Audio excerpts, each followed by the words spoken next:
Paulo Mendoza. And at guard number 14, Renren Rituano. Head coach of the Express, Joe Lima, assisted by Jojo Villa. Checking in at the starting center, hindi po mag-start si Jericho Dinero sa larong ito. Oo, talagang mukhang may mga package o special package na hinanda itong dalawang coaches natin sa Bobby. Unfortunately, will not suit up in today's ball game dahil na-injure na po siya in their last game sa Coca-Cola. Tama yun, no? Third quarter, he sustained an injury. Yung sa muscle can hurt you not only from the inside but also outside. So he brings Homer Sen right along with him. Paulo Mendoza, 1 for 2 from 3-point range.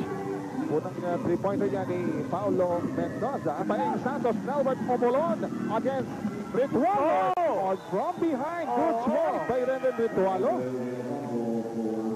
Hindi na-protektahan, yung umulon yung bola doon. Balik si Ritualo. Akala niya, easy na ito. Nakawala na siya, pero hindi. Nandito sa likod. 4 minutes. Dito po sa ating first quarter. Paulo Mendoza, paisa na siya. Dalawa kaya, open shot. Para kay Paulo Mendoza. Huwag niyong pababayaan yung Paulo Mendoza. Gerard Francisco, sina Nelbert Omalon. Ito, tumira pa si Mendoza. Dalawa lang yun.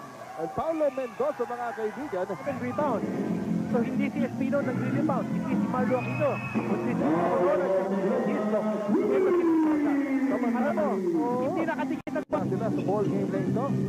They won their last game against the Coca-Cola. Paulo Mendoza! Kanina pa siya. Rifle ang gamit. Ngayon naman, revolver ang inilabas ito si Paulo Mendoza. Yun nakaka-50 na to. Nagulat po sila. Let's look at Paulo Mendoza. That time, walang malaking mamasa sa loob. Bukas ang highway. Ako sa tingin ko, kulang sa pressure, no? At saka kulang din sa physicality ng defense ng labang na lamang po dito ang Santa Lucia. Ritualo over a former teammate Kuwan, and he scores off Kuwan. Alam mo, malaking goal, no? Matalim na matalim yung shooting na Santa Lucia. Oo. If he goes with a quick lineup and a small lineup to be able to match up, he gives up time. And when you give up time, problema dito na out-rebound sila ng Santa Lucia. Kaya he's sticking with a big lineup to make sure that they have more than just one attempt at the basket. Eto na, dito, barilan na. Paulo Mendoza, 4 na 3-pointer na mga kaibigan ng Renren Ritualo. Huling tira niya, punit na naman ang net para dito kay Renren Ritualo. Venue, ang Coneta, Sir Thomas. Take a look at this. Paulo Mendoza. Swak na swak. Oo. Parang bola.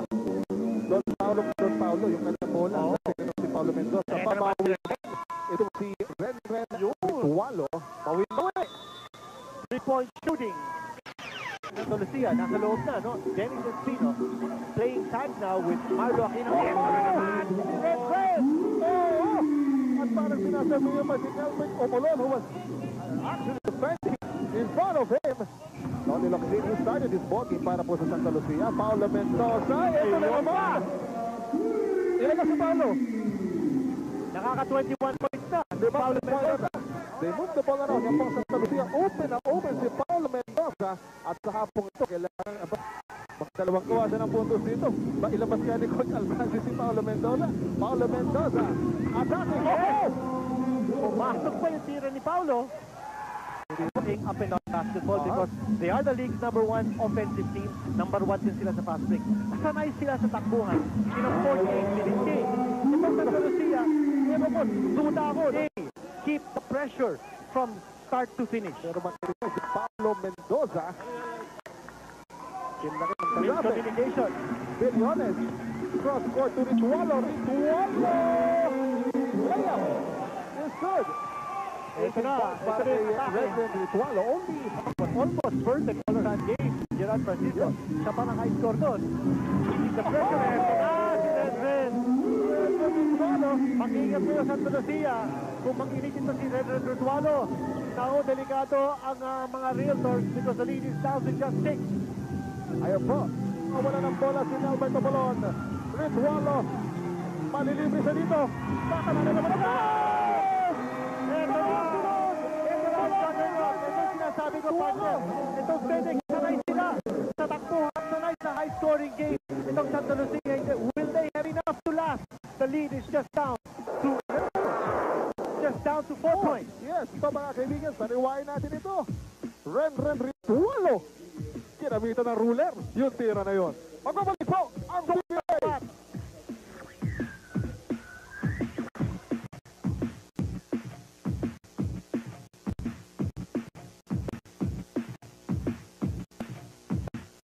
Tumingkayat para sa rebound na yun. Nako! Thatcher. Pass. Ren Ritualo firing.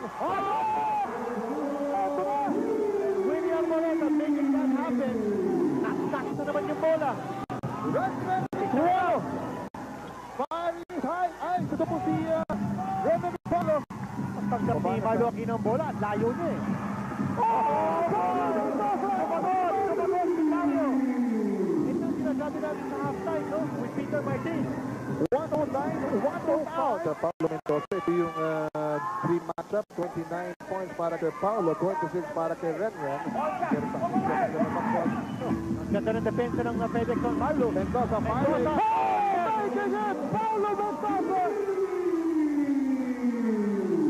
32 big points para kay Paulo Mendoza. Ilang oras, pero marami pang oras ito. Apat po ang lamang. Paulo Mendoza again firing. Ako naman, pampalapag talaga ito si Paulo Mendoza. 35 huge points, back-to-back triples para sa kanya. Career high para po dito kay Paulo Mendoza na itala niya ngayong gabi nito. And what a shootout.